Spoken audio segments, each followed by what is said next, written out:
প্ৰথম কথা অসম আৰু অসমীয়াৰ বাবে গৌৰৱৰ কথা আমাৰ যি বিধানসভাৰ নিৰ্বাচন আপোনাৰ বিহুৰ আগতে যে আয়োজন কৰিছে তাৰ কাৰণে আমি নিৰ্বাচনী আয়োগ আৰু অসম চৰকাৰক আমি হৃদয়ৰ পৰা আপোনাৰ ধন্যবাদ জ্ঞাপন কৰিছোঁ কাৰণ আমাৰ বাপতিসাহোন ৰঙালী বিহুটো অসমীয়াৰ বাবে বহুত হৃদয়ৰ পৰা আমি অসমীয়া মানুহে মানো আৰু সেই বিহুটিক তেওঁলোকে একাষৰীয়া নকৰি বিহুৰ আগতে যিহেতু নিৰ্বাচন অনুষ্ঠিত কৰিছে সেইকাৰণে আমি হৃদয়ৰ পৰা নিৰ্বাচন আয়োগ আৰু মুখ্যমন্ত্ৰী ডাঙৰীয়াক ধন্যবাদ জ্ঞাপন কৰিছোঁ।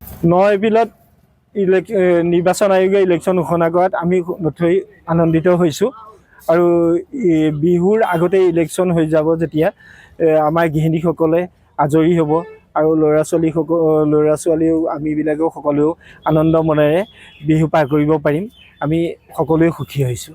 ভাৰতীয় নিৰ্বাচন আয়োগক ধন্যবাদ জনাইছোঁ যিহেতু আমাৰ বাপতিসাহোন ৰঙালী বিহু ইতিমধ্যে আমাৰ 14 এপ্ৰিলৰ পৰা যিহেতু আমি আৰম্ভ হ'বই গতিকে 9 এপ্ৰিলত নিৰ্বাচন ঘোষণা কৰাৰ কাৰণে আমি নিথৈ আনন্দিত আৰু কৰ্মচাৰী হিচাপে আমিও অতি সুখী বুলি অনুভৱ কৰিছোঁ। অসম চৰকাৰকো আমি ধন্যবাদ জ্ঞাপন কৰিছোঁ মাননীয় আমাৰ জনপ্ৰিয় মুখ্যমন্ত্ৰী হিমন্ত বিশ্ব শৰ্মা দেৱক।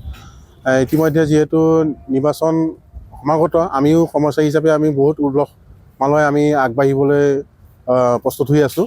ইতিমধ্যে আমাৰ প্ৰিজাইডিং বা অন্যান্য কৰ্মচাৰীসকলৰ যিটো ট্ৰেইনিং আৰম্ভ হৈ গৈছে আজি দিনটোৰ পৰা গতিকে মই সকলোকে ধন্যবাদ জ্ঞাপন কৰিছোঁ আগন্তুক নিৰ্বাচন সকলোৱে নিজৰ অধিকাৰ সাব্যস্ত কৰক বুলি। আপুনি বিচৰা বাতৰি পাব কেৱল নিউজ 18 এপত। নিউজ 18 এপ ডাউনলোড কৰিবলৈ স্কেন কৰক এই QR কোড। গুগল প্লে ষ্টৰতো পাব এই নিউজ 18 এপ।